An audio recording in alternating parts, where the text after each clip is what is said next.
Assalamualaikum warahmatullahi wabarakatuh. Alhamdulillahirabbil alamin. Alhamdulillahilladzi hadana lihada wa ma kunna linahtadiya laula an hadanallah. Asyhadu an la ilaha illallah wahdahu la syarikalah wa asyhadu anna Muhammadan abduhu wa rasuluhu la nabiyya ba'dah. Rabbana la tuzigh qulubana ba'da idh hadaitana wa hab lana min ladunka rahmah innaka antal wahhab. Allahumma salli wa sallim wa barik ala sayyidina wa habibina wa azimina wa nabiyyina Muhammad. Rabbi shrah li sadri wa yassir li amri wa halul 'uqdatan min lisani yafqahu qawli. Teman-teman sekalian, alhamdulillah kita panjatkan kepada Allah Subhanahu wa taala untuk nikmat yang Allah berikan kepada kita, kepada bangsa Indonesia, dan mudah-mudahan kita juga sebagaimana diberikan nikmat, tapi juga Allah memberikan kita kemampuan untuk bisa mensyukuri nikmat Allah. Karena nikmat yang tidak disyukuri itu akan berujung dengan malapetaka dan penyesalan.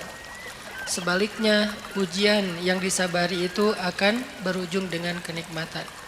Jadi enggak hanya bisa kita merasa gembira dan merasa nyaman dengan nikmat yang Allah kasih. Karena nikmat yang Allah kasih kepada kita, kalau tidak diiringi dengan rasa syukur, dengan ekspresi syukur yang tepat, justru nikmat itu akan sedikit demi sedikit membawa kita kepada kehancuran. Dan ketika waktu kehancuran itu Allah tetapkan, maka kita hanya bisa menyesal dan menjadi orang yang rugi. Baik itu secara personal maupun secara sebuah bangsa.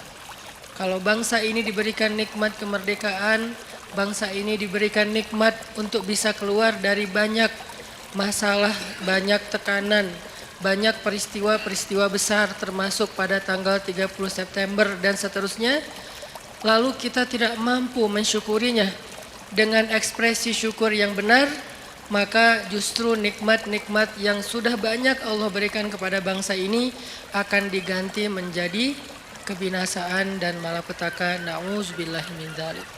Itu pernah dialami oleh orang-orang sebelum kita. Jadi ini bukan sekedar wacana, bukan sekedar nakut-nakuti, bukan sekedar persepsi subjektif. Tapi ini udah dialami oleh orang-orang sebelum kita. Makanya Al-Quran sendiri yang maha benar selalu mengangkat sejarah sebagai contoh. Padahal Allah cukup mengatakan jangan kayak gitu. Artinya apa yang Allah larang itu udah pasti rugi. Tapi kenapa Allah habis bilang jangan kayak gitu, Allah bilang seperti orang-orang sebelum kalian yang pernah begini lalu mereka merugi. Karena Allah ingin kita belajar dari sejarah. Dulu ada satu negeri yang sangat subur di Yaman. Negeri itu sampai diistilahkan dengan baldatun thayyibatun. Baldatun yang negeri yang thayyibah, yang semua yang tumbuh itu adalah baik. Enggak ada yang enggak baik. Tapi tiba-tiba berubah menjadi sebuah negeri yang berwarna hitam. Karena Allah hanguskan negeri itu dengan kebakaran yang luar biasa. Tapi kalau kita baca sejarah, itu bukan kebakaran karena human error. Allahu alam, tapi ini adalah salah satu bentuk kemarahan Allah kepada mereka. Ini artinya kita belajar untuk berekspresi tentang mensyukuri nikmat Allah Subhanahu wa taala, baik kita secara pribadi maupun kita secara bangsa, supaya Allah Subhanahu wa taala mendawamkan nikmat itu untuk bangsa Indonesia. Teman-teman yang dirahmati Allah, malam ini kita akan lanjutkan pembahasan atau obrolan kita pada pertemuan sebelumnya, yang waktu itu saya sempat bahas dengan tema diam. Kebenaran setelah pembahasan dengan tema diam ini, ada beberapa pertanyaan yang saya lihat di sosial media, terutama di komen postingan-postingan saya, yang menurut saya belum tuntas pemahamannya. Sehingga muncullah komen-komen yang ada yang sifatnya bertanya, ada yang sifatnya menyimpulkan. Kalau yang sifatnya bertanya buat saya itu sangat fair. Karena namanya orang nggak paham maka dia bertanya. Tapi kalau yang sifatnya menyimpulkan lalu keliru, buat saya harus diluruskan. Nah, dari pembahasan diam atau pembahasan sabar atau pembahasan mengalah atau pembahasan jangan membalas keburukan dengan keburukan dan seterusnya, saya melihat kadang-kadang sebagian dari kita memahaminya tidak utuh, memahaminya tidak kondisional, tetapi mengeneralisir pemahaman itu dalam kasus apapun, dan ini tidak berlaku dalam Islam. Karena dalam Islam itu selalu ada yang namanya dhawabit, detail masalahnya apa dulu, sehingga nggak boleh seseorang itu mengeneralisir sebuah jawaban kalau ternyata memang kasusnya berbeda. Kecuali hikmah ya, kalau hikmah boleh, hikmah yang sama untuk kasus yang banyak. Contoh hikmah keutamaan istighfar. Ada yang datang bilang, saya belum dikaruniai anak, apa ya yang harus saya lakukan? Banyak istighfar. Datang lagi, saya belum dapat pekerjaan, apa yang harus saya lakukan? Banyak istighfar. Saya ribut dengan pasangan, apa yang harus saya lakukan? Banyak istighfar. Kebun saya kering, apa yang harus saya lakukan? Banyak istighfar. Dan seterusnya, itu hikmah. Kalau hikmah itu kayak mutiara, dia punya banyak sisi dan semuanya bercahaya. Tapi kalau jawaban yang sifatnya adalah hukum dan seterusnya, fikih, ini nggak bisa mengeneralisir semua masalah dengan satu fatwa. Kadang-kadang dalam satu hal dia boleh, tapi dalam kondisi yang lain dia menjadi tidak boleh atau sebaliknya. Nah, pemahaman tentang pembahasan kita bab diam kemarin, ketika kita menyimpulkan bahwa diam itu adalah pilihan orang-orang bijak, diam itu adalah baik, diam itu justru cara kita membela diri, gitu kan ya. Diam cara paling baik untuk membela diri, bukan membela agama. Itu dua kalimat yang berbeda. Diam cara paling baik untuk membela diri, bukan membela agama. Kalau membela agama atau ada kemungkaran kita diam, itu kalau bahasa ulama dia adalah syaitan dalam wujud manusia. Nauzubillah min dzalik. Nggak boleh diam. Cuman kita juga perlu belajar, kalau nggak boleh diam terus kita ngapain? Karena ada orang bilang kita nggak boleh diam, tapi dia juga nggak ngerti ngapain setelahnya, nyikapinnya gimana, ngeresponnya gimana, ekspresinya gimana. Nah, ini semuanya adalah pembahasan yang tidak satu kali pertemuan. Kita harus membahasnya secara berturut, kemudian kita mencoba memahaminya dari semua kondisi. Kemarin kita membahas masalah bahwa diam itu adalah cara untuk membela diri yang paling baik. Nanti fadilahnya akan ditolong oleh Allah, dinaungi malaikat, didoain malaikat. Itu hanya berlaku kalau yang dicela, difitnah, dibully, dihina, apalagi dicaci, di hate speech adalah personal pribadi kita. Berlaku kalau yang dihina itu adalah pribadi kita. Walaupun tetap kemarin saya tegaskan, pilihan sikap bukan hanya diam. Kita boleh bersikap dengan merespon. Seperti yang saya cerita, ada Rachel dia merespon, tapi dengan cara agak easy going, santai gitu, nggak terlalu emosional. Itu juga boleh. Atau kita mengambil sikap menjelaskan, tabayun, bahasa yang sering kita dengar, itu juga boleh. Atau kita mengambil sikap marah. Atau ada orang ya, jangan kita lah ya, kalau dalam kasus ini ada orang mengambil sikap marah, dia tersinggung. Kita harus memaklumi karena dia manusia biasa, selama marah dan tersinggungnya tidak berlebihan. Jadi ini banyak pilihan sikap, tapi di antara semua pilihan sikap itu ternyata pilihan diam menjadi salah satu yang terbaik. Salah satu yang terbaik, bukan satu-satunya. Sehingga nanti kalau ada ustadz lain atau ada anggapan lain mengatakan ini pilihan yang terbaik ketika kita lagi disakiti secara pribadi, itu juga mungkin salah satunya. Saya nggak mau mengatakan, mengklaim satu-satunya yang terbaik itu adalah yang saya katakan. Enggak, salah satunya. Ternyata diam adalah salah satu pilihan sikap paling baik dan paling insya Allah luar biasa hasilnya kalau kita sedang mengalami kezoliman terhadap diri kita secara pribadi. Tapi terhadap orang yang dalam tanggungan kita, keluarga kita, orang tua kita, pasangan kita, anak kita, saudara kita, bahkan saudara seiman kita, itu beda lagi.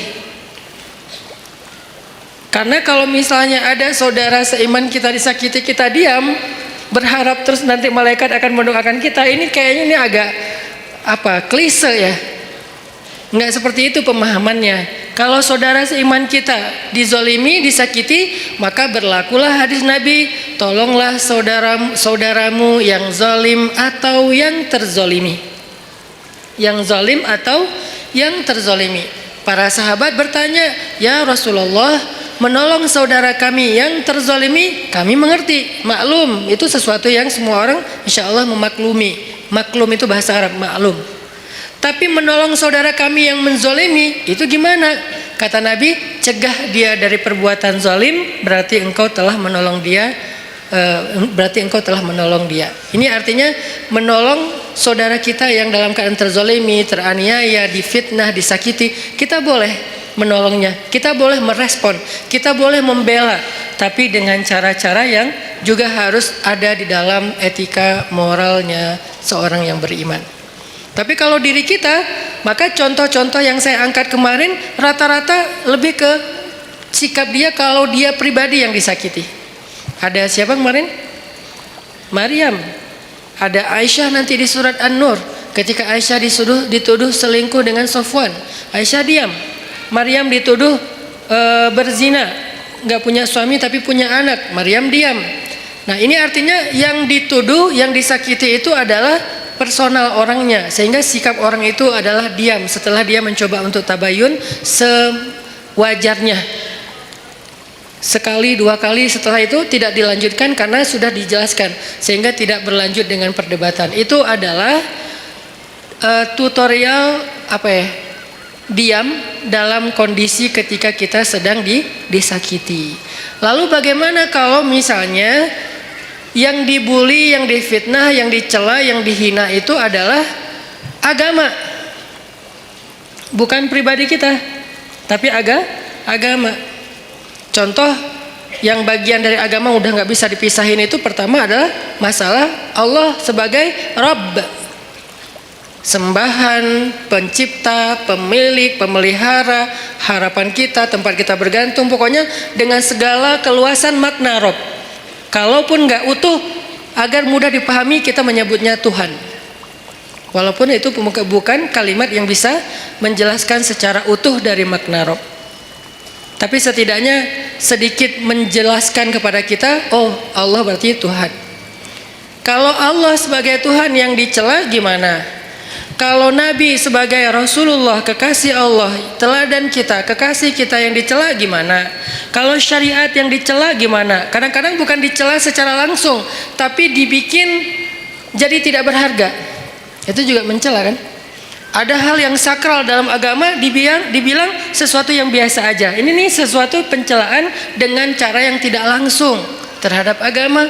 Nah, gimana kita responnya? Apakah kita diam? Apakah kita merespon? Terus gimana cara kita ngerespon? Itu yang akan kita bahas pada malam ini. Jadi bisa dibilang malam ini tuh kayak diam part 2 lah. Jadi masih tema yang sama, tapi kelanjutannya supaya kita dapat tambahan angle. Oh, kalau angle-nya gini ternyata sikapnya nggak sama, berubah lagi. Oh, ternyata kalau angle-nya ini hasilnya beda lagi gitu. Ini adalah kelanjutan dari pembahasan pada pertemuan kita yang sebelumnya. Oke, sebelum kita membahas lebih lanjut tentang diam part 2 ini, cara kita menyikapi orang yang menyakiti hal-hal yang prinsip dalam keimanan kita, Allah, Rasulullah, syariat, Al-Quran, hadis, ulama, apalagi orang soleh, termasuk bahkan saudara, keluarga, masyarakat, tetangga, mukmin disakiti, gimana sikap kita? Maka sebelumnya yuk kita sama-sama tilawah dulu firman Allah di dalam surat Ali Imran ayat 181. Di sini ada cerita yang berkaitan dengan tema kita. Karena menjelaskan sesuatu dengan cerita itu kayaknya akan jauh lebih universal. Surat Ali Imran ayat 181.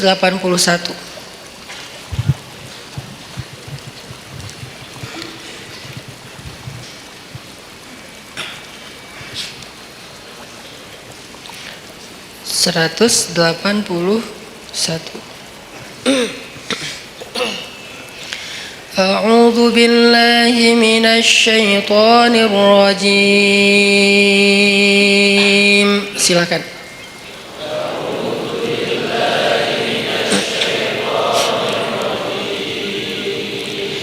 بسم الله الرحمن الرحيم.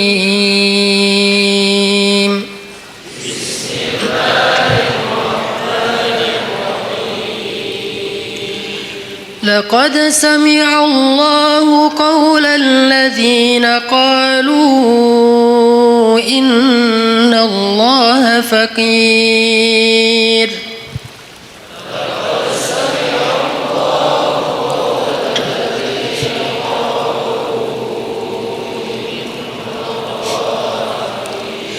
الذين قالوا إن الله فقير ونحن أغنياء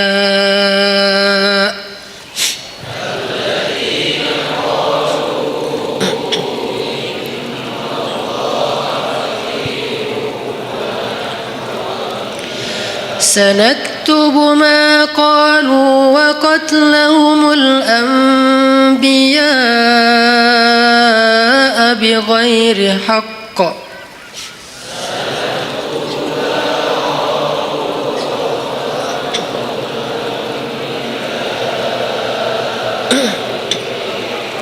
ونقول ذوقوا عذاب الحريق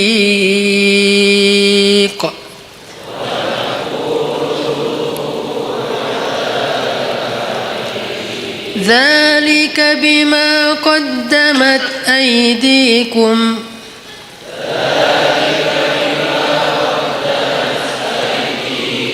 وأن الله ليس بظلام للعبيد.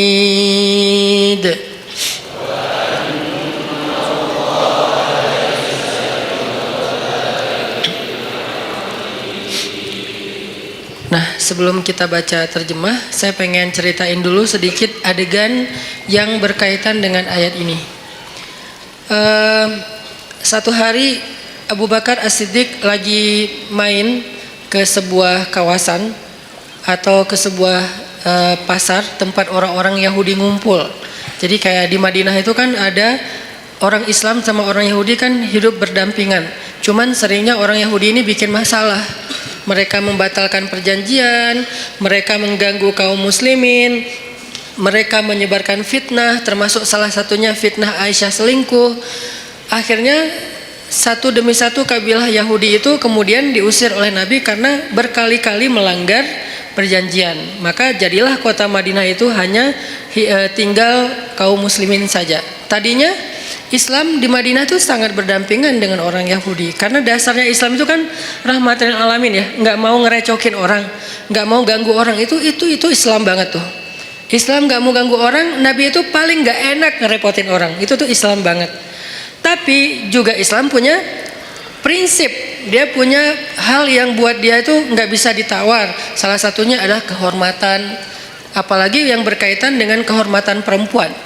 Kemudian masalah ideologi, hal-hal yang akidah, syariah, sehingga muncullah kalimat lakum dinukum waliyadin. Kalian dengan cara agama kalian, kami dengan cara agama kami. Bisa nggak kayak gitu kita hidup? Nggak usah saling mengganggu. Bisa, oke. Tanda tangan perjanjian, jalan beberapa lama. Ternyata dilanggar sama orang Yahudi. Sekali dibiarin. Diminta pertanggungjawaban 2 kali, kemudian Nabi menuntut 3 kali, udah berkali-kali sampai puncaknya yang paling parah misalnya kayak membunuh, mempermalukan perempuan muslimah, ini udah nggak bisa ditawar, makanya diusir oleh Rasulullah SAW. Nah, waktu itu kaum Yahudi masih berdampingan dengan Nabi. Satu hari Abu Bakar datang ke tempat main atau nongkrongnya orang Yahudi lah, kayak kafenya Yahudi lah mungkin atau restorannya Yahudi gitu kan. Mereka lagi nongkrong. Datang Abu Bakar situ. Tadinya Abu Bakar datang niatnya baik, pengen silaturahim. Bukan silaturahim ya. Pengen temenan lah. Karena sebetulnya silaturahim dalam makna aslinya hanya berlaku untuk keluarga. Sebutlah dengan bahasa kita silaturahim. Pengen silaturahim sama beberapa tokoh Yahudi, salah satunya bernama Fanhas. Nah, ketika sampai di tempat Fanhas nongkrong, Abu Bakar datang, terus Abu Bakar duduk dengan Fanhas. Abu Bakar ngobrol gitu sama Fanhas. Fanhas, kamu tahu kan Islam itu benar? Soalnya Fanhas ini siapa? Fanhas ini tokoh agama Yahudi yang memiliki ilmu sejarah yang bagus tentang nabi-nabi sebelumnya, yang dia membaca Alkitab, yang pasti di dalam Alkitab itu disebutkan tentang Nabi Muhammad. Makanya Abu Bakar ngobrol dengan Fanhas, baik-baik sih ngobrolnya. Fanhas, kamu tahu kan Islam itu benar?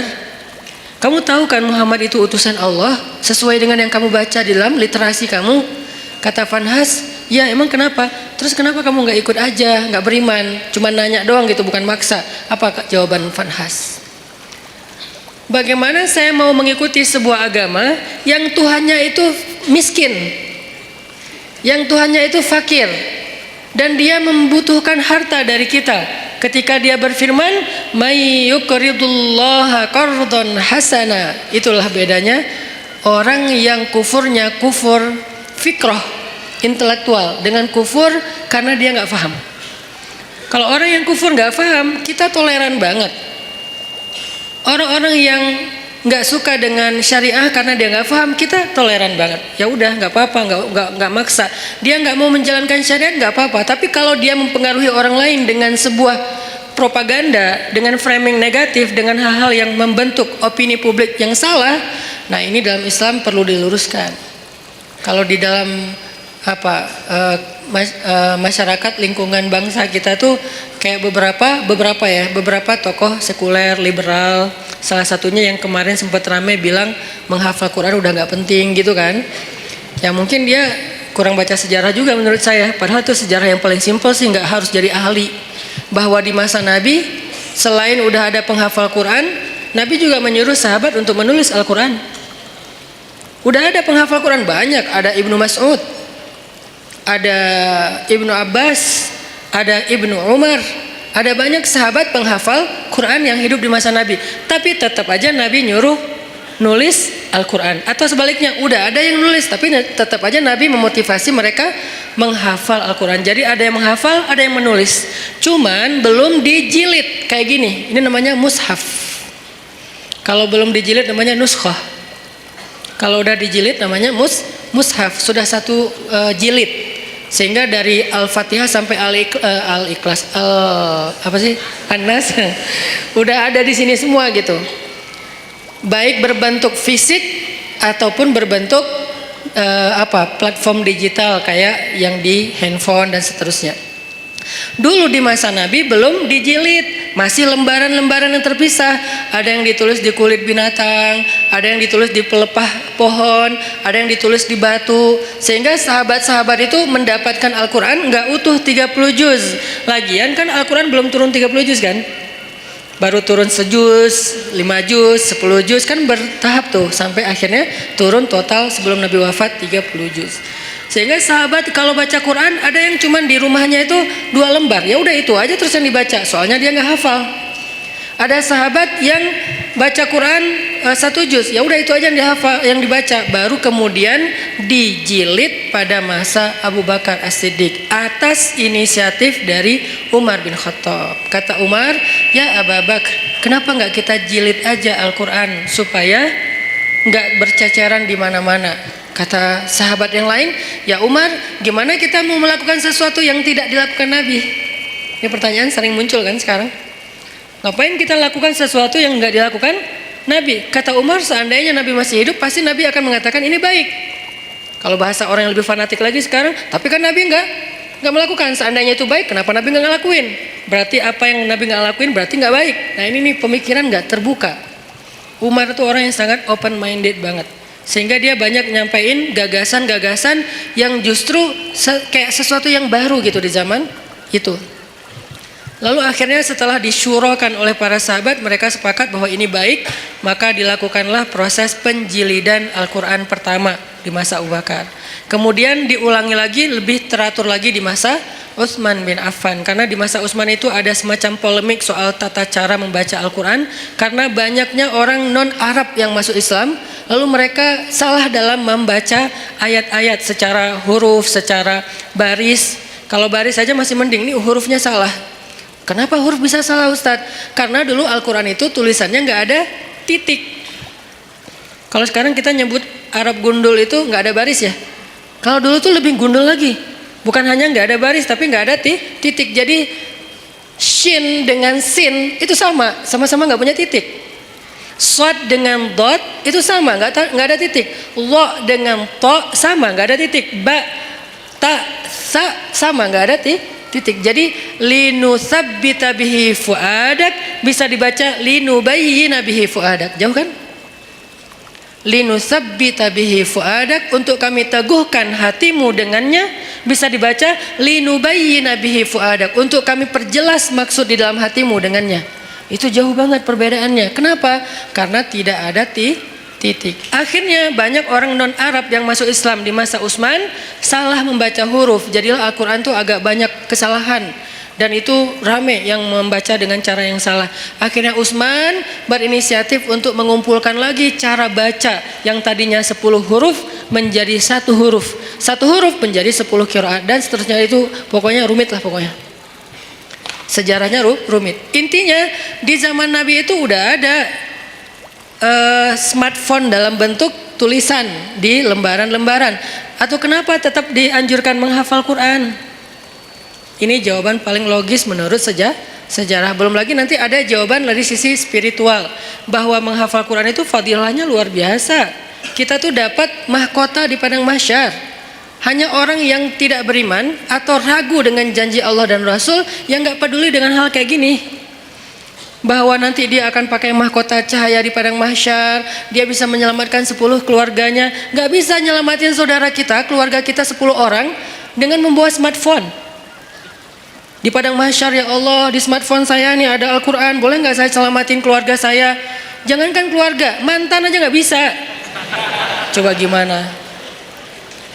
Jadi memang ada fadilah tertentu, walaupun kita mungkin yang ngomong kayak gini juga belum tentu hafal Al-Quran dengan ayat yang banyak, tapi setidaknya saya tuh selalu respect banget sama yang menghafal Quran dan menganjurkan. Sampai anak saya sekarang 3-tiganya sekolahnya khusus tahfiz, karena saya berharap mereka nggak seperti saya yang baru serius ngafal Quran pas udah gede. Mereka harus tuntas dulu Al-Quran, sisanya boleh belajar sains, belajar apapun lah. Kan dulu ulama-ulama saintis Islam itu hafiz ya rata-rata ya. Jadi kayak ngafal Quran tuh bukan buat mereka, bukan karena mondok, bukan jurusan agama. Itu emang udah kayak jadi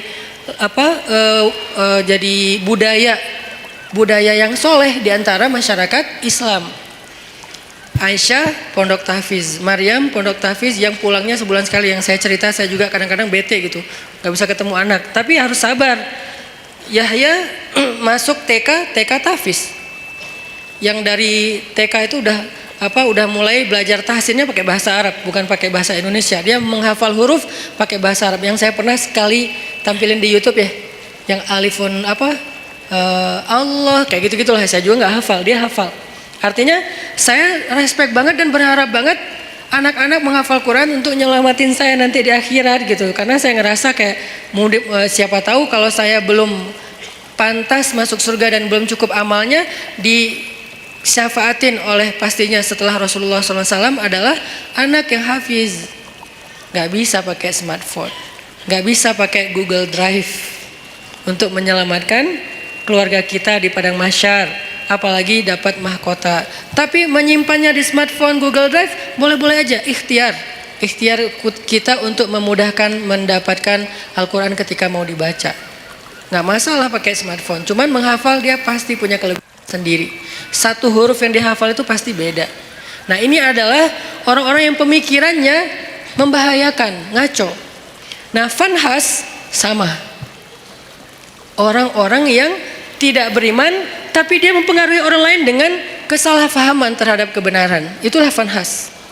Sehingga dia mengatakan Allah itu fakir, kami itu kaya. Dan itu bukan kata saya loh ya, kata fanhas. Orang-orang yang awam kan gampang percaya yang gini-gini, karena Allah berfirman, "May yuqridullaha qardan hasana fayudha'ifahu ad'afan katsira." Siapa yang meminjamkan harta terbaiknya kepada Allah, nanti Allah ganti berlipat ganda. Kalimatnya Makanya saya kan pernah posting, yuk kita pinjamkan harta kita kepada Allah. Ada yang komen kan, Allah kok minjam? Ini Ustadz makin lama makin aneh ngomongnya, ngelantur ke sana kemari. Itu bukan kata-kata saya, kata Al-Quran. Tapi kalimat meminjam di sini bukan Allah nggak punya harta. Apa maksud dari kalimat meminjam di sini? Allah pengen ngejamin bahwa harta kita itu nggak hilang, cuma dipinjam bentar, entar dibalikin lagi. Itu maksudnya. Kalau Allah minta kan berarti hilang dong. Kalau Allah pinjam, entar dibalikin lagi. Dan Allah itu nggak pernah ingkar janji. Ditambah lagi ada kalimat, Allah ngebalikinnya nggak sesuai dengan yang dipinjam. Dibalikin berlipat kali. Berkali lipat.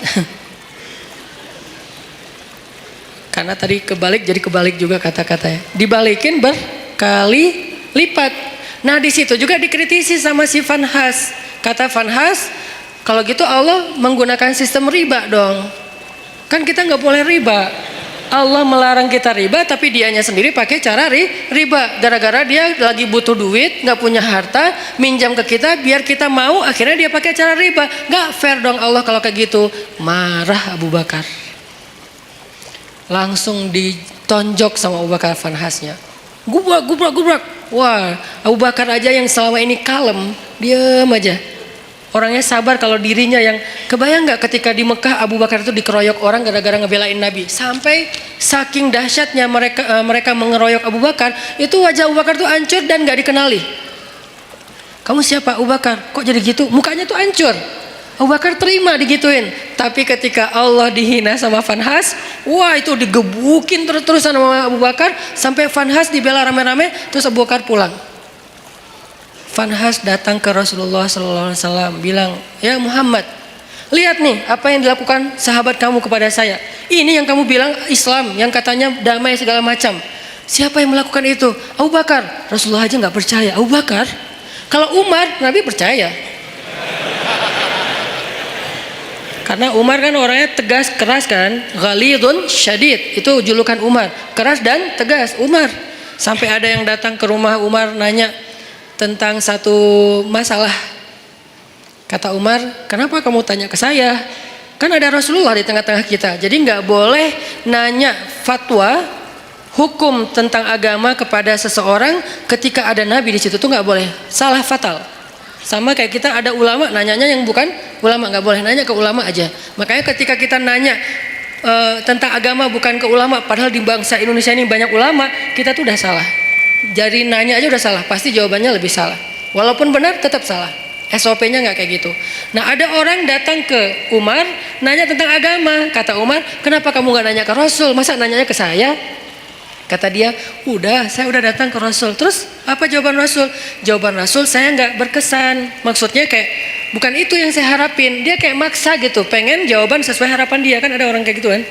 Nanya pengen nemu jawaban sesuai harapan. Kalau nggak nemu nanya lagi ke ustadz yang lain. Sampai nemu yang mengatakan, oh ya udah ini halal. Baru dibilang, tuh kan kata saya juga.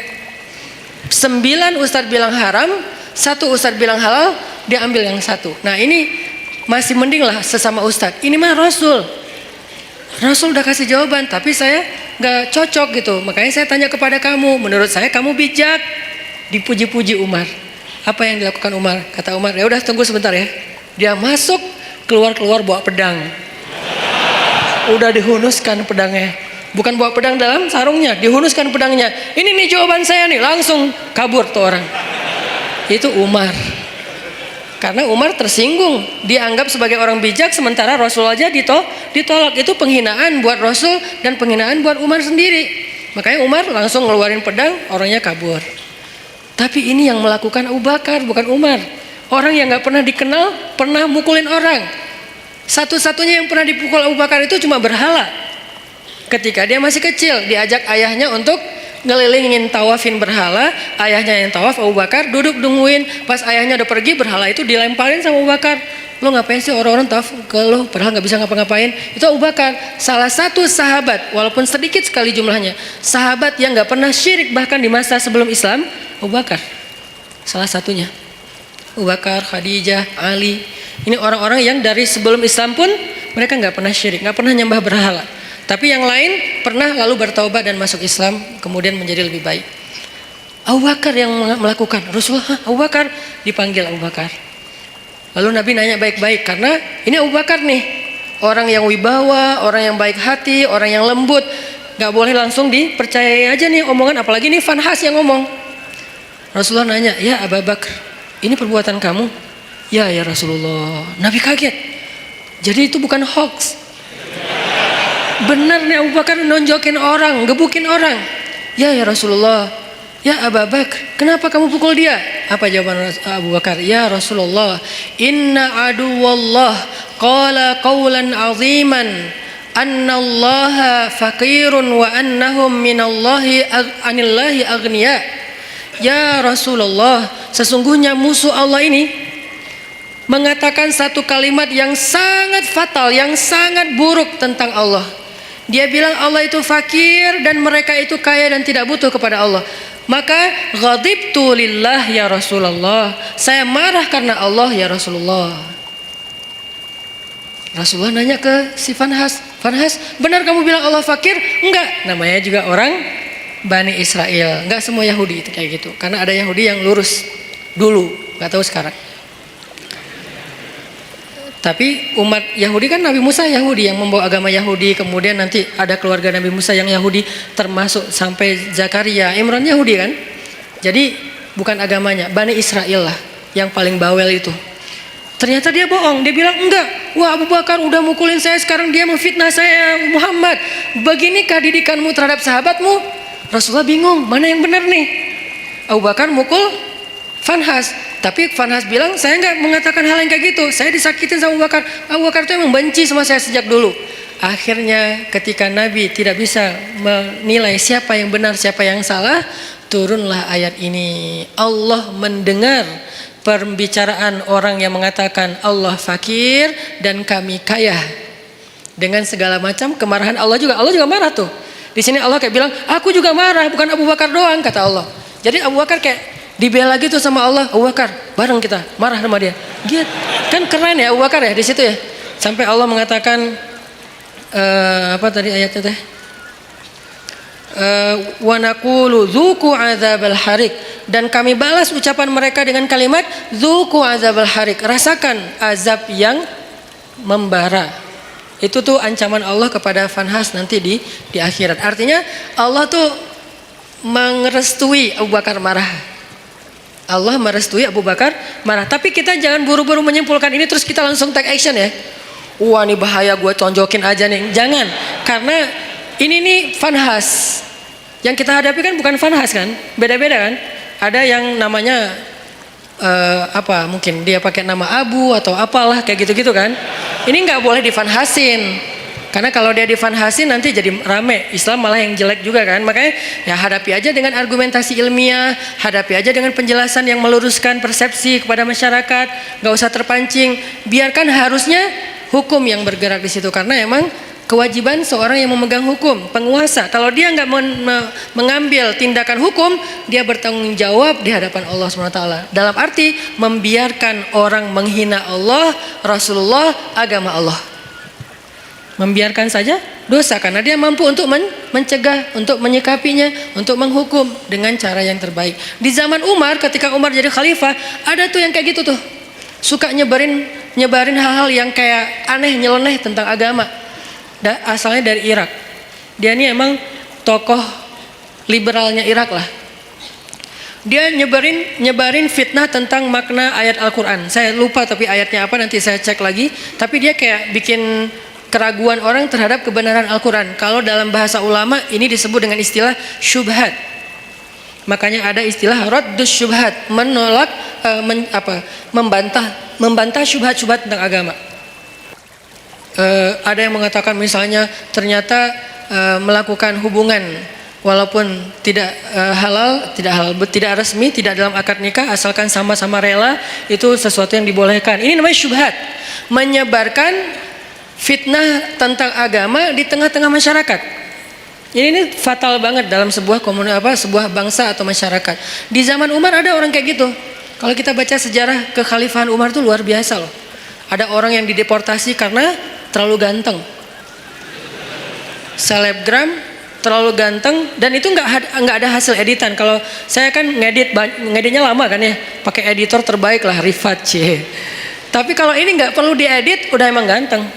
Rambutnya ikal sepundak, keren banget. Sampai saking gantengnya dia, cewek-cewek nggak mau nikah kecuali sama dia. Kan kasihan banget cowok yang lain ya, nggak mau nikah kecuali sama dia. Sampai ada cewek-cewek bikin syair tentang dia, kayak bikin lagu gitu tentang dia, di aransemen dengan cara-cara yang berbeda-beda. Ada syair isinya gini, seandainya tempat tidurku hangat bersama dengan dia. Coba, syair jahiliyah namanya. Aku ingin tempat tidurku terasa hangat bersama dia. Sampai gitu terdengar oleh Umar. Nauzubillah, kata Umar, innalillah, astagfirullah. Umar kan suka keliling-keliling gitu kan. Pas dengar itu Umar nanya kepada kayak kabinetnya, siapa cewek itu? Dia fansnya. Siapa cowok yang disebut di situ? Itu. Akhirnya dipanggil cowok itu ke tempat Umar. Kemudian Umar melihat, ganteng. Emang ganteng gitu.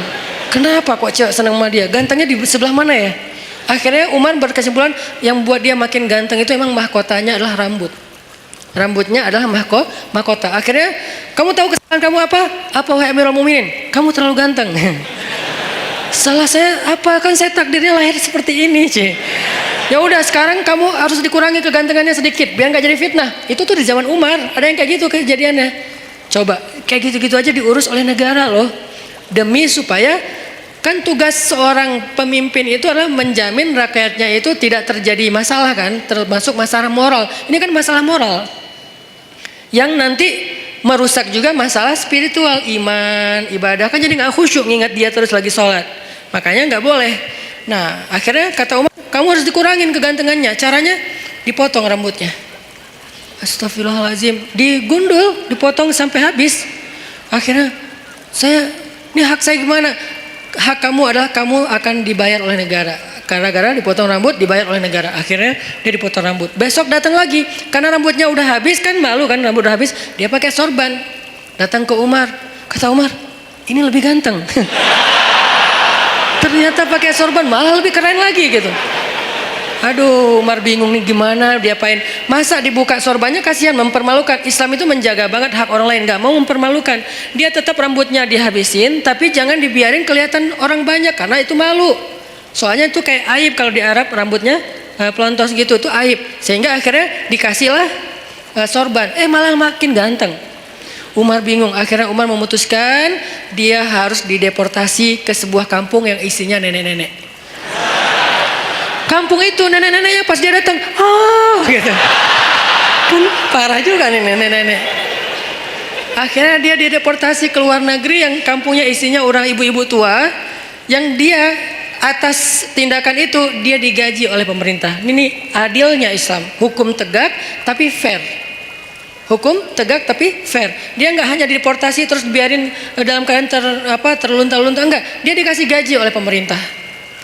Tapi dia sendiri di tempat yang terasing. Tiba-tiba ibunya di kota Madinah datang ke Umar dan mengatakan, celaka engkau wahai Amirul Mukminin. Kenapa saya celaka ibu? Kata Umar. Karena engkau duduk bersama anak-anakmu, putra-putramu, dan engkau bersama dengan mereka dalam keadaan nyaman, bahagia, tapi engkau memisahkan saya dengan putra saya.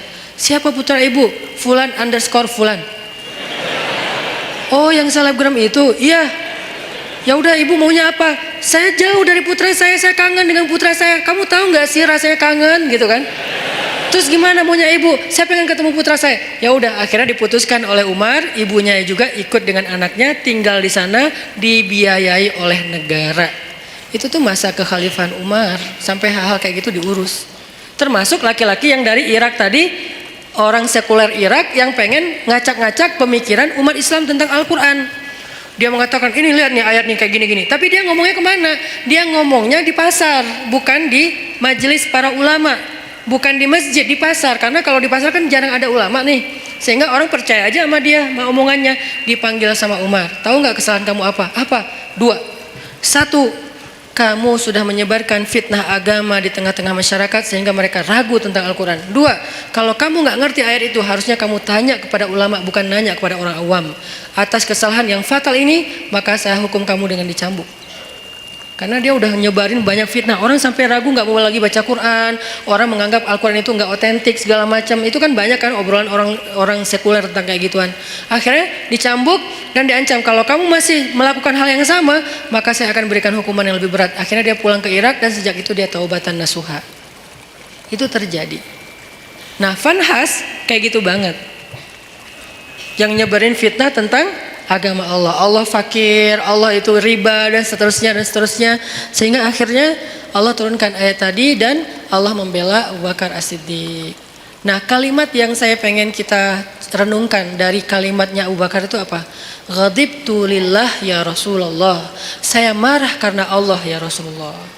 Apa pelajarannya di sini? Ternyata Islam itu juga menganjurkan marah.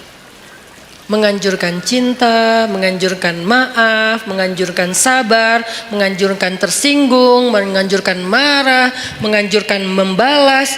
Ada semuanya, tapi kondisinya berbeda-beda, konteksnya berbeda-beda. Kalau kita salah konteks, nggak jadi ajaran Islam lagi. Itu yang harus kita pelajari. Jadi bukan hanya agama cinta, tapi juga ada anjuran untuk supaya kita marah dalam kondisi tertentu. Bagaimana nggak marah ketika ada seorang perempuan muslimah dihina, dibuka auratnya, dilecehkan? Masa kita nggak marah? Rasulullah aja marah ketika ada perempuan muslimah lagi belanja di masjid, di pasar, belanja di pasarnya Yahudi, terus dilecehkan sama cowok-cowok anak muda Yahudi. Diapain? Roknya tuh diikat pakai tali, digantung ke tiang gitu. Pas dia jalan kan kesingkap karena ketarik tali kan, sehingga auratnya kelihatan. Dia malu, nangis, dibela, digunting tuh tali sama seorang laki-laki pemuda muslim, digunting talinya. Marah orang-orang Yahudi yang ngeprank si cewek ini nih. Mereka bilang, lo nggak usah ikut-ikutan, ini bukan urusan lo, ini saudari saya muslimah, saya harus membela sesama orang yang beriman. Lagian kalian zalim, ini kan kejahatan moral, kalian nggak punya akhlak kepada perempuan, nggak menghargai perempuan. Terjadi adu mulut lama-lama karena dia sendiri dikeroyok meninggal. Udahlah menghina perempuan, membunuh laki-laki yang mencoba membela perempuan tadi. Nabi langsung marah. Langsung dikumpulkan bala tentara yang kuat-kuat oleh Nabi menuju kepada kabilah itu, dikepung tuh kabilahnya. Setelah dikepung, Nabi memberi mereka kesempatan, dua pilihan. Satu, pergi. Dua, perang. Ini namanya marah fisabilillah. Jadi ada jomblo fisabilillah, ada mutusin fisabilillah, ada balikan fisabilillah, semuanya ada fisabilillahnya. Apa maksud saya fisabilillah? Ada jalan yang dibolehkan oleh Allah, ada kondisi yang dibolehkan oleh Allah. Jomblo fisabilillah itu kayak gimana? Jomblo yang sabar, yang tetap istiqomah, yang gak berputus asa dengan berbuat dosa, itu tuh fisabilillah banget. Jadi itu bukan bahasa-bahasa nyeleneh. Justru itu sebuah ungkapan sederhana yang di dalamnya tuh terkandung banyak hikmah yang saya harapin kayak gitu. Jadi bukan jihad fisabilillah. Jihad fisabilillah ada juga jihad fisabilillah taghut. Orang yang berjihad bukan karena Allah. Begitu juga dalam urusan yang lain. Ghadibtu lillah ya Rasulullah. Saya marah karena Allah ya Rasulullah. Berarti apa? Di antara cabang-cabang iman adalah emosi. Perasaan cinta, perasaan malu, perasaan takut, perasaan marah, itu semuanya bagian dari iman. Kalau ada orang mengatakan iman itu hanya cinta, sampai ada kalimat, ya Allah kalau saya beribadah karena saya penginkan surga, tutup surga itu dari saya. Kalau saya beribadah karena saya takut neraka, masukkan saya ke neraka. Saya beribadah hanya karena cinta kepadamu. Ini membentur-benturkan dua tiga hal yang sebetulnya tiga-tiganya baik. Satu, roja, mengharapkan surga. Itu baik, bagian dari iman. Dua, khauf, takut neraka. Itu juga bagian dari iman. Tiga, mahabbah, cinta kepada Allah. Itu juga bagian dari iman. Tiga-tiganya emosional, perasaan. Ternyata iman itu juga menyangkut urusan perasaan. Sehingga pertanyaannya, sudah berimankah perasaan kita? Jangan-jangan yang baru beriman lisan kita. Asyhadu an la ilaha illallah, asyhadu anna Muhammadar Rasulullah. Lisan kita beriman. Apakah hati kita beriman? Yaitu yakin. Apakah perasaan kita beriman? Yaitu takut kepada neraka, mengharapkan surga, mengharapkan ampunan Allah, cinta sama Allah, kangen sama Allah, cinta sama Rasulullah. Itu kan imannya, perasaan. Sudah berimankah pikiran kita? Artinya pikiran kita tuh yadhkurunallaha qiyaman wa qu'udan wa ala junubihim. Ingat Allah terus. Dalam keadaan berdiri, duduk, berbaring, itu kayak simbol dari totalitas kehidupan dia. Ingat Allah terus. Itu berarti pikirannya sudah beriman. Sudah berimankah tangan kita yang tercegah dari menyakiti orang lain? Sudah berimankah kaki kita yang tidak mau melangkah ke tempat-tempat dosa? Sudah berimankah sekujur tubuh kita dengan segala bentuk amal solehnya? Termasuk perasaan. Sehingga orang yang tidak marah ketika agamanya dihina, orang yang tidak marah ketika Allah dihina, Rasulullah dicela, itu tuh berarti imannya, perasaannya belum utuh keimanannya.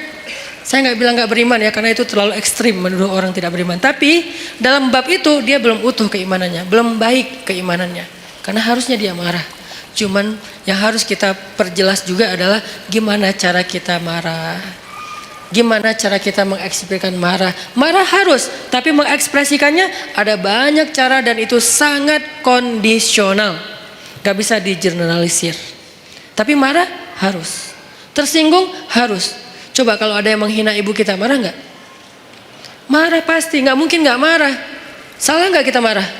Nggak salah, cuman gimana cara kita marah, kan gitu kan? Waktu kecil dulu kan suka gitu kan, ada teman kita menghina ayah kita dengan dibuat foto ayah kita di tanah terus diinjak-injak. Nih ayah kamu nih, gitu kan ya? Akhirnya kita, wah lu menghina ayah gua, akhirnya berantem. Waktu kecil kan suka gitu tuh. Ngalamin nggak sih masa-masa kayak gitu? Udah nggak ada ya? Kalau yang milenial mungkin nggak ngalamin. Kalau saya kan sebelum milenial, udah agak tua. Dulu pernah ngalamin masa-masa si bolang kayak gitu tuh. Terus kita kayak bikin kertas, tulis nama ayah saya Abdurrahman, nama ibu saya Kartini. Jadi ibu saya Kartini itu cuma saya yang boleh nyanyi itu. Ibu kita Kartini, cuma saya karena ibu saya Kartini namanya. Kartini Abdurrahman, nih gua injak-injak nih gua sobek-sobek nih. Wah bener nih lo cari masalah sama gua. Akhirnya berantem, atau dibalas kalau nggak berani berantem, nulis juga nama ayah dia sama ibu dia. Kita sobek-sobek juga, ujung-ujungnya sih berantem juga. Kenapa kita marah? Karena kita cinta sama orang tua kita, nggak mungkin enggak. Kadang-kadang kita kayak sebel sama ibu kita, tapi kita nggak rela ada orang menghina ibu kita kan? Kadang-kadang kita kayak beda pendapat sama orang tua kita, tapi kita nggak rela ada yang menyakiti orang tua kita. Itu tuh udah pasti. Umumnya kayak gitu. Hanya anak durhaka yang nggak kayak gitu. Umumnya orang kayak gitu. Gimanapun dia nggak dekat sama orang tuanya, gimana pun dia kayak nggak nyaman dengan orang tuanya, kadang-kadang berdebat, berselisih sampai marah, tapi dia nggak rela orang menyakiti orang tuanya. Apalagi ini lebih dalam rasanya daripada masalah keluarga. Kenapa bisa gitu Ustadz? Karena suatu hari Umar bin Khattab datang kepada Nabi mengatakan, ya Rasulullah, aku mencintaimu lebih dari apapun kecuali diriku sendiri. Cinta itu perasaan, bagian dari iman. Kata Nabi, belum sempurna wahai Umar. Artinya belum cukup wahai Umar. Belum cukup iman kalau hanya baru mencintai Rasul lebih dari apapun juga selain diri sendiri. Belum cukup wahai Umar. Artinya imannya belum utuh. Terus gimana ya Rasulullah? Katakan aku mencintaimu lebih daripada apapun termasuk diriku sendiri. Ya Rasulullah, aku mencintaimu lebih daripada apapun termasuk diriku sendiri. Al-an ya Umar, al-an, sekarang baru cukup wahai Umar, baru cukup. Dan Umar nggak ngomong dengan lisannya saja, dia ngomong dengan perasaannya. Kalau dia udah ngomong itu benar-benar rasanya dalam sedalam itu. Artinya perasaan, emosi bagian dari iman. Sehingga yang harus kita syahadatkan dalam tanda petik, yang harus kita islamkan, yang harus kita cas terus keimanan dalam diri kita, bukan hanya wawasan di kepala kita dengan duduk di taklim, bukan hanya lisan kita dengan mengucapkan kalimatan thayyibah, tapi juga termasuk rasa, perbuatan, akhlak, semuanya harus ditanya. Sudah berimankah diri kita? Sudah berimankah akhlak saya? Sudah berimankah pandangan saya? Karena pandangan orang yang beriman tidak akan melihat aurat. Pandangan orang yang beriman tidak akan melihat yang dosa. Nanti di atas mereka ada yang lebih dahsyat lagi. Jangankan aurat orang lain, aurat sendiri aja nggak mau ngelihat. Siapa dia? Ali bin Abi Thalib. Aurat sendiri aja nggak ngelihat. Coba, kebayang nggak tuh? Ya nggak usah dibayangin juga sih. Aurat sendiri nggak mau ngelihat. Saking karamallahu wajhah, saking mulianya wajah dan matanya Ali bin Abi Thalib. Aurat sendiri nggak mau lihat. Dalam peperangan dia duel sama musuh, kemudian dia menebas kaki musuhnya dengan pedang Ali, lalu tersobeklah pakaian laki-laki tersebut dan kelihatan pahanya. Ali langsung palingkan wajahnya, nggak mau ngelihat paha musuh. Coba. Padahal lagi perang tuh, bukan lagi jalan, lagi kayak kena motor atau apa misalnya sobek, enggak. Dan itu cowok, kebayang nggak cewek? Kalau kita cewek, ini cowok, artinya ya apa sih, teman doang atau apa gitu kan ya. Walaupun ada sebagian yang mengatakan paha bukan aurat. Kalau yang mengatakan paha bukan aurat berarti adegan itu bukan paha, lebih dari itu. Kalau yang mengatakan paha itu aurat berarti kejadian itu hanya sebatas paha. Dua-duanya pendapat ulama dan kita hargai. Yang jelas Ali nggak mau ngelihat, langsung memalingkan wajahnya. Nah musuhnya kan curang, di mana-mana kan di film juga yang fiktif, yang namanya antagonis selalu curang kan. Nggak ada yang antagonis tapi baik hati, itu namanya bukan antagonis, hero. Dia pasti curang. Begitu Ali sebagai superhero-nya balik arah, dia nyerang, curang kan. Tapi Ali yang digituin Ali gitu, salah orang. Ali balik arah, justru pedangnya tuh lagi siaga. Begitu dia nyerang, diputerin lagi tuh pedang, putus leher musuh tersebut. Dan itu musuh bukan orang biasa, legendnya orang Mekah. Yang sahabat-sahabat gak berani duel sama dia, diam semuanya. Ali yang berani. Siapa yang mau menantang saya? Diam sahabat yang lain. Kata Ali, gak ada yang bangkit. Ya Rasulullah, saya. Kata Rasulullah, Ali duduk aja Ali. Gak ada cowok di antara kalian yang berani nantang saya. Marah kan Ali digituin kan ya. Sahabat-sahabat diam. Kenapa gak ada yang bangkit? Itu tuh terkenal Amru, orang yang paling jago berpedang di antara orang Mekah, belum pernah kalah sama sekali. Jadi benar-benar menang KO terus gitu. Amru yang menantang. Diam. Ali bilang, ya Rasulullah saya. Ali, aku gak tega kalau sesuatu terjadi sama kamu. Rasulullah aja kayak ngerasa Ali gak bisa ngalahin dia. Ali diam, tapi gregetan banget. Siapa yang berani nantang saya? Atau kita pulang aja nih, udah beres.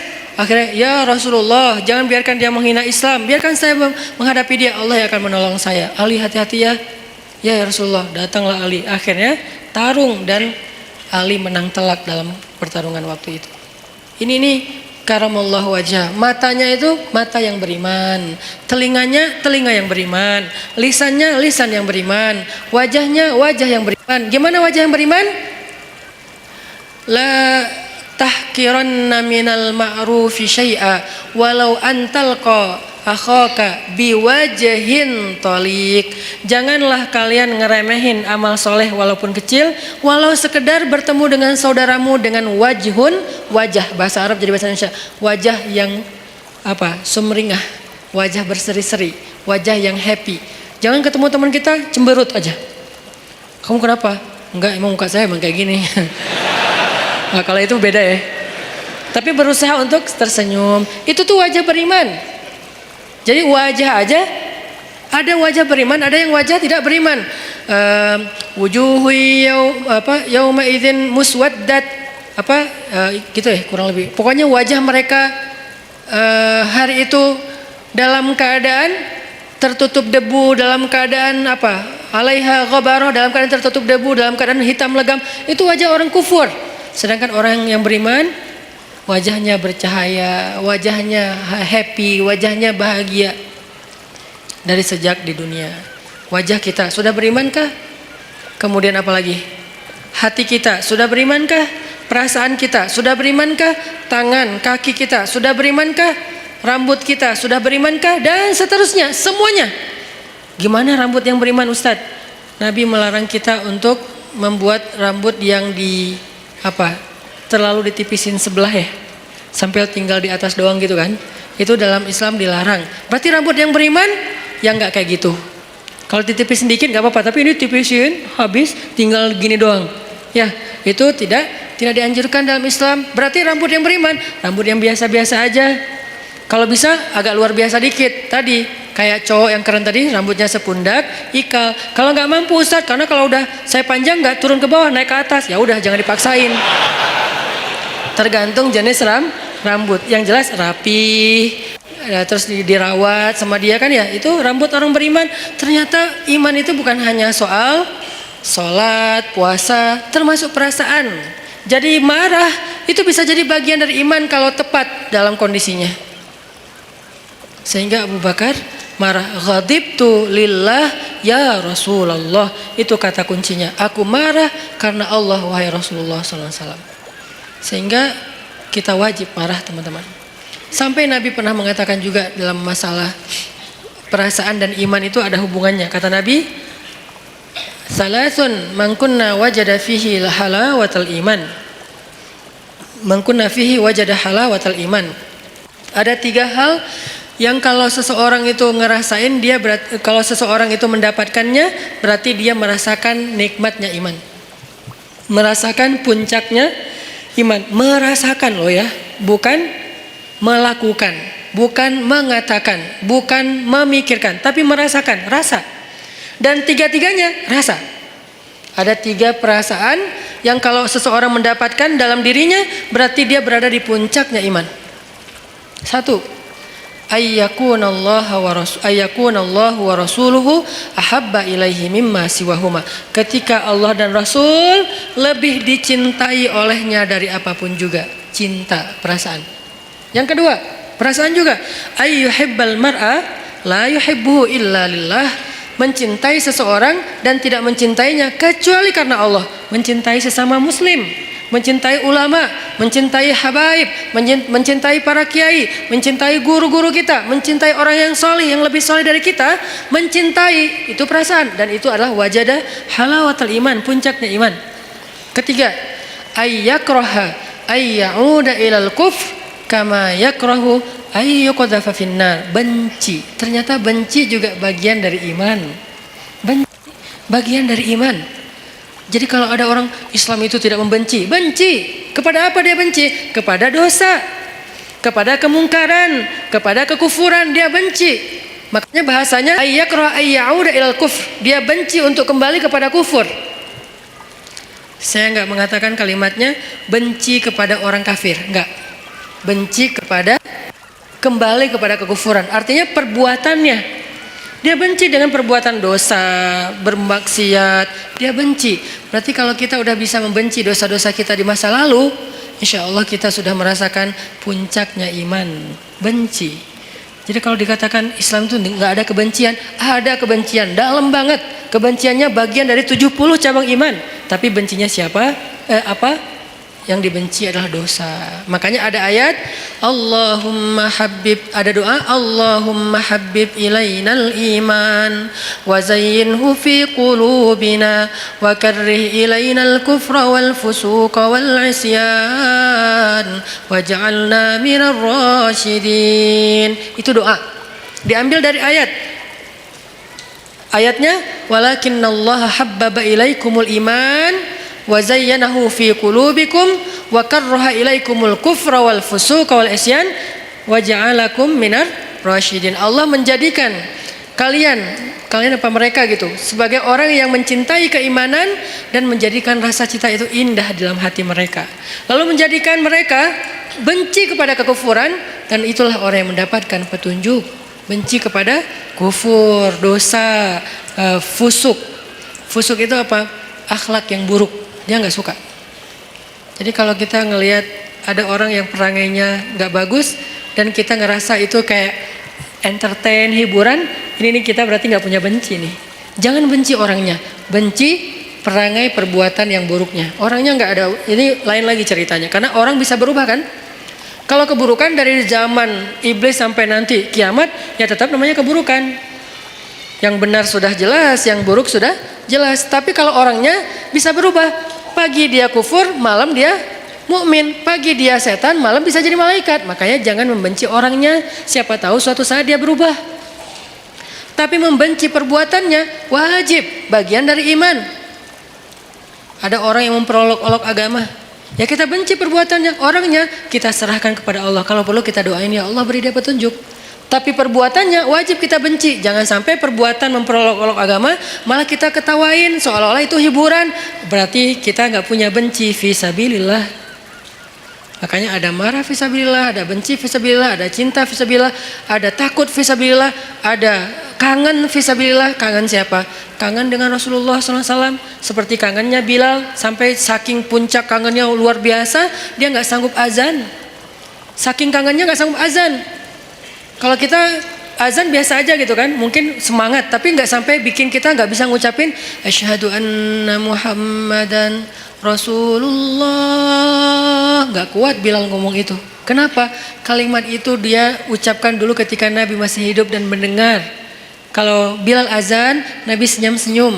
Sekarang Nabi udah nggak ada, udah nggak kuat. Udahlah saya nggak bisa. Langsung turun, langsung duduk, diganti sama sahabat yang lain.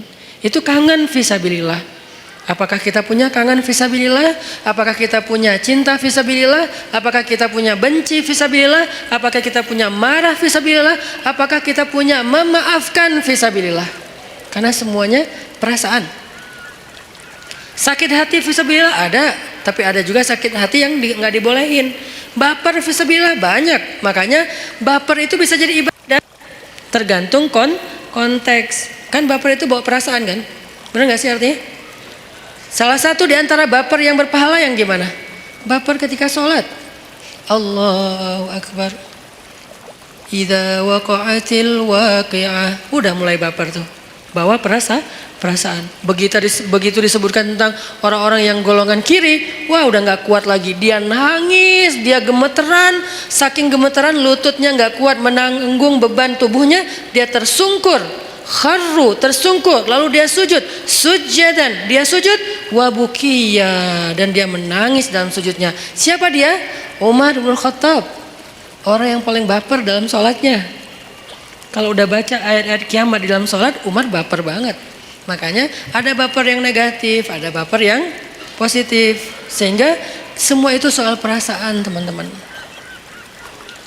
Untuk itu kita perlu belajar. Wah, saya sedih nih, saya kecewa nih, saya tersinggung nih, saya marah. Nah, yang terakhir pertanyaannya, gimana cara kita mengekspresikan kemarahan kita, Ustadz? Kalau yang dihina itu Allah, Rasulullah, Islam, bahkan orang tua kita, keluarga kita, apa yang harus saya lakukan? Jangan membalas keburukan dengan keburukan. Itu prinsipnya. Tadi dibacakan di sholat isya kita, idfa billati hiya ahsan. Balaslah dengan cara yang lebih baik, walaupun kita marah. Lalu bagaimana dengan cerita Abu Bakar As-Siddiq? Tapi di situ bukan hanya ada satu tokoh, ada fanhas. Nah, apakah kita tahu persis yang kita hadapi itu fanhas? Jangan-jangan kita menjudge fanhas banget ini, padahal dia bukan fanhas. Dia bisa jadi adalah orang Badui yang mengencingi Masjid Nabawi. Kan itu juga perbuatannya menghina Islam kan? Dia datang ke Masjid Nabawi, dia buang air kecil di situ. Lalu Umar udah siap-siap tuh, saya penggal nih kepalanya nih, saya penggal nih. Kata Rasulullah, ya Umar, mahlan, tunggu Umar. Ya Rasulullah, dia udah menghina masjid, dia menghina agama kita dan segala macam. Dia tuh masuk ke masjid buang air kecil loh. Lebih dahsyat. Nabi kemudian mengatakan, tunggu, jangan ganggu dia. Maksudnya kalau sahabat langsung nyuruh dia pergi kan terganggu, soalnya dia lagi menyelesaikan hajatnya kan, kepotong kan, terganggu kan, sakit. Akhirnya beresin dulu, tunggu. Udah beres, yuk kita cari air, ambil air, bersihin. Udah disiram sama sahabat, dipanggil dia sama Rasulullah. Kamu dari mana? Dari kampung ini. Oh, pantesan. Dia tuh orang pedalaman yang tidak tahu peradaban. Di tempat dia, semua tempat itu toilet. Karena buat mereka tuh kan biasa aja. Maaf ya, di beberapa tempat kita ngelihat kadang-kadang orang buang air sembarangan kan. Karena dia rata-rata orang yang berpendidikan rendah, orang yang mungkin tidak belajar, orang yang belum modern, belum berperadaban. Buat dia biasa aja kayak gitu, malah kadang-kadang nggak malu. Nah, laki-laki ini kayak gitu kondisinya, orang jahil, orang badui, orang pedalaman, nggak pernah belajar. Dia nggak tahu kalau ini tempat suci, dia buang air aja di situ. Ditanya sama Nabi, dari mana? Dari tempat ini. Oh, kamu tahu nggak ini tempat apa? Nggak tahu. Ini tuh rumah ibadah kami. Di sini kami menyembah Allah, kami belajar, kami duduk di sini, kami menjaga kesuciannya. Tadi kamu sudah mengotori tempat ini. Oh, saya nggak tahu. Saya nggak ngerti, maafin saya, ya nggak apa-apa. Terus Nabi ngobrol panjang lebar sama dia, sampai saking baiknya Nabi bisa membuat dia terkesan dengan obrolan Nabi, akhirnya dia masuk Islam. La ikraha fiddin, tidak ada paksaan dalam agama, tapi yang ada ta'liful qulub, membujuk hati. Kemarin pas saya jalan ke Korea, saya ngobrol sama Chan, sama sekali saya nggak mau ngomongin Islam di depan dia kalau dia belum bertanya. Tapi alhamdulillah sepanjang saya di sana nggak ngomongin Islam sama sekali. Pas pulang baru semalam dia posting foto-foto kita di sana. Dia bilang, sekarang saya merasa tertarik untuk belajar Islam setelah bertemu dengan Ustadz Hanan dan keluarga. Ternyata kok asik banget, santai. Saya nggak dipaksa, saya nggak dimarah-marahin. Pas saya salah membeli makanan Korea, apa namanya teh? Apa? Bukan samyang. Ya cireng lah pokoknya. Cireng Korea gitu ya. Kimbap. Nah, pas lagi beli kimbap kan ada porknya kan, cuman dia nggak dimasukin ke dalam gulungan kimbap itu, dia kan salah. Tapi saya malah saya malah bayarin, bukan membeli, saya malah bayarin karena udah terlanjur dibeli pasti harus dibayar. Akhirnya kalau belum terlanjur dibeli saya nggak akan beli. Tapi karena udah terlanjur dibeli dan pasti Chan akan bayar, saya bayarin. Tapi saya nggak mau makan, saya ngomong ke dia pelan banget, Chan maaf ya, maaf banget nih. Saya tahu kamu niatnya baik, tapi maaf karena kamu nggak paham tadi itu ada pork di situ. Walaupun nggak dikasih ke sini tetap nggak boleh bagi kami, maaf ya. Oh ya nggak apa-apa. Dia malah respect. Alhamdulillah sekarang pengen belajar Islam. Walaupun hidayah itu di tangan Allah, bukan di tangan kita. Kita hanya ikhtiar. Akhirnya orang Badui ini masuk Islam. Setelah masuk Islam, dia doa, ya Allah, berilah rahmatmu kepada saya dan kepada Rasulullah, yang lain jangan. Dia sebel sama yang lain. Karena tadi mau dimarahin kan sama yang lain. Kata Nabi, kenapa doanya kayak gitu? Iya Rasulullah, saya sebel sama mereka. Kalau doa yang baik-baik supaya malaikat mendoakan juga kamu dengan kebaikan yang sama. Oh gitu ya Rasul. Ya Allah rahmati saya, Rasulullah dan yang lain-lain juga. Beres kan ya? Ini nih siapa? Ini bukan Fanhas. Ini orang yang belum mengerti tentang kebenaran. Kalau Fanhas ngerti banget. Malah Alkitab, dia ngerti Alkitab, Taurat, Injil, Al-Quran bahkan. Makanya dia tahu ayatnya. Bukan orang biasa, beda sikapnya. Kalau kepada orang kayak gitu, kita memberitahu. Ada orang yang bertanya atau komentar karena dia nggak ngerti, kita jelasin, kita luruskan kalau bahasa saya di komen. Bukan saya marahin, saya luruskan. Kadang-kadang ada teman-teman yang niatnya baik, pengen membela saya, tapi malah marah-marah. Saya juga berharap jangan.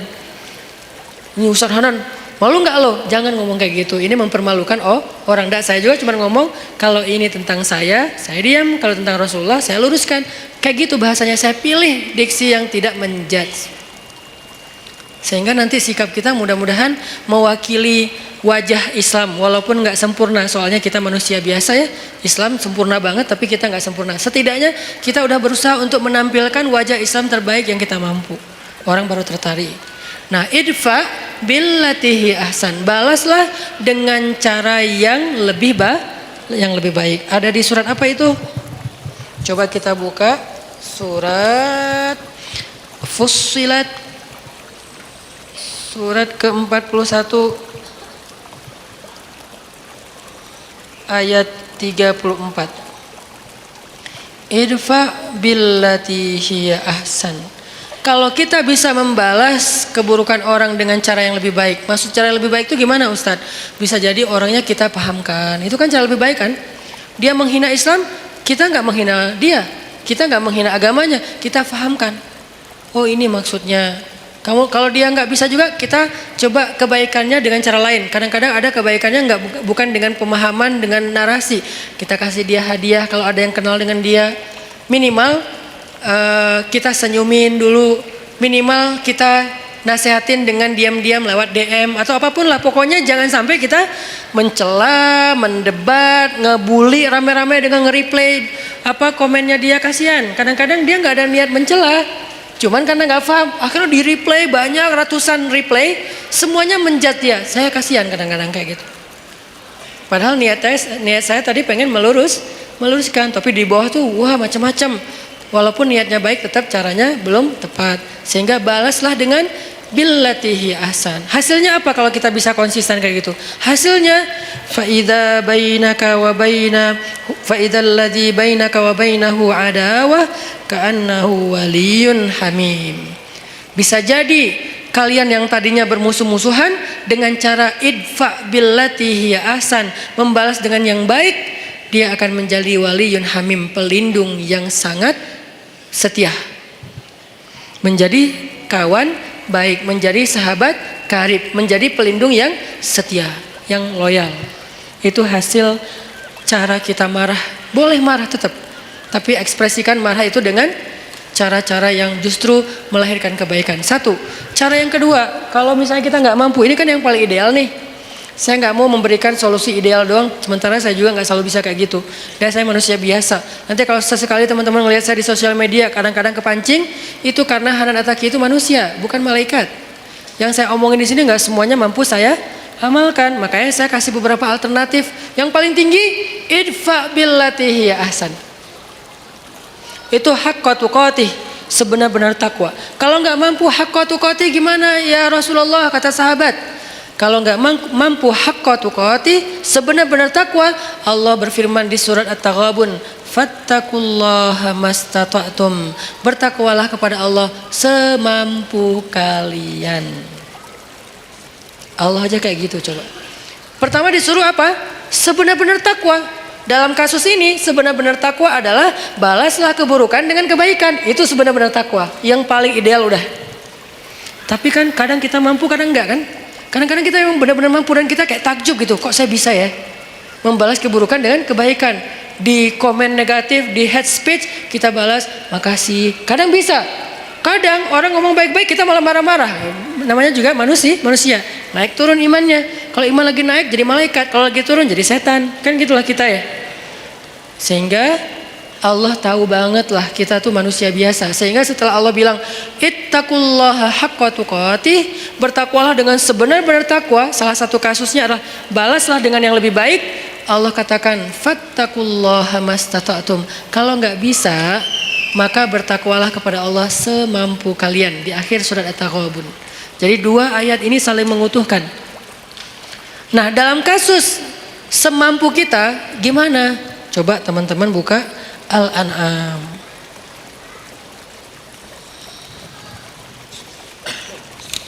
Di surat Al-An'am ayat 68. Coba lihat surat Al-An'am ayat 68. Wa idza ra'aital ladzina yakhuduna fi ayatina fa'rid 'anhum hatta yakhudu fi haditsin ghairihi wa imma yunsiyannaka asy-syaitanu fala taq'ud ba'da adh-dhikra ma'al qaumidh zalimin. Kalau ada orang yang memperolok-olok ayat Allah, yang memperolok-olok agama Allah, yang memperolok-olok syariat Allah, maka janganlah kamu maka berpalinglah kamu dari mereka. Itu kalau kita nggak bisa membalas dengan yang lebih baik, udah berpaling aja, jangan ikut-ikutan. Di grup ya udah diam. Live group Ustadz, ya mungkin ayat ini salah satu ayat tentang anjuran untuk live group. Kalau isi grupnya terus-terusan, semuanya kompak, hanya ngomongin yang nyeleneh-nyeleneh, kayak hal-hal yang aneh tentang agama, syubhat, ya udah kita dianjurkan oleh surat Al-An'am ayat 68 untuk live group. Ini juga live group fisabilillah. Live group karena Allah, bukan karena kita masalah personal. Saya nggak nyaman lagi di situ. Kenapa? Saya sering dicuekin. Itu bukan fisabilillah. Kalau saya broadcast nggak ada yang respon. Kalau teman saya broadcast semuanya nyamber. Kayaknya mereka nggak senang sama saya. Udahlah saya live aja. Itu tuh bukan fisabilillah. Boleh nggak Ustadz? Boleh. Tapi bukan fisabilillah. Jangan bilang-bilang ini fisabilillah loh ya. Enggak. Tapi kalau isinya gibah, isinya fitnah, isinya berita bohong, isinya mencela, isinya hal-hal yang nggak penting, bukan nggak penting, hal-hal yang dosa, maka kata Allah, a'rid hanhum, tinggalkan mereka dalam konteks sosmed, live group, unfollow, atau minimal nggak usah terlibat. Terus kata Allah, kalau setan membuat kalian lupa dengan anjuran ini, anjuran untuk pergi ninggalin mereka, maka janganlah kamu tetap di situ ketika kamu ingat. Sampai tegas banget Allah suruh pergi. Kalau kita lupa nih, soalnya kan kita manusia biasa, mereka ngomong segala macam, kita diam aja, tapi kita nggak pergi. Nah kalau kita pas ingat, aduh, oh iya ya, ini udah ngomongin tentang agama yang aneh-aneh nih, ya udah deh saya pergi. Nah pergilah kalau kalian tidak mampu untuk memperbaiki keadaan itu. Ini, jadi kalau kita nggak bisa memberitahu dengan baik-baik, nggak bisa menjelaskan, kadang-kadang kita kalah kalah jumlah, kita sendiri yang lain rame-rame, dan mereka kayak kuat banget argumentasinya, sombong pula. Kalau argumentatif doang masih bisa lah, tapi ini disertai dengan sombong kan susah ya. Udah tertutup hatinya, udahlah pergi aja, nggak usah diladenin debatnya. Itu cara kedua. Kalau nggak bisa, idfa billati hiya ahsan. Dua cara inilah yang disebut dengan ittaqullaha haqqa tuqatih. Nggak mampu ya Allah, ittaqullaha mastata'tum, semampu kali. La yukallifullahu nafsan illa wusaha. Itu teman-teman obrolan kita tentang moral yang dikaitkan dengan iman, bab diam part kedua atau jilid kedua, supaya kita paham kapan kita harusnya diam, kapan kita harusnya marah, kapan kita harusnya emosi, takut, benci, suka, segala macam itu ada babnya tersendiri supaya tidak salah. Mudah-mudahan ini bisa memperbaiki perilaku kita, behavior kita. Karena saya berharap dakwah saya ini bukan hanya jadi wawasan. Kalau dakwah yang bisa menambah wawasan, teman-teman mendengar ceramah saya sedikit wawasannya. Lebih banyak wawasan dengar ceramah Ustadz Adi Hidayat, Ustadz Abdul Somad. Kalau dengan saya tuh fokus banget dengan daily life. Buat saya kalau hanya wawasan tidak merubah perilaku belum sempurna. Makanya kita bagi-bagi tugas. Ada UAS dan UAH yang mungkin memberi wawasan Islam yang luar biasa. Ada UHA yang memberikan lebih kepada tutorial daily life yang lebih islami, behavior, persepsi dan seterusnya. Lagian ini tuh praktis insya Allah dalam kehidupan kita di sosial media atau dalam kehidupan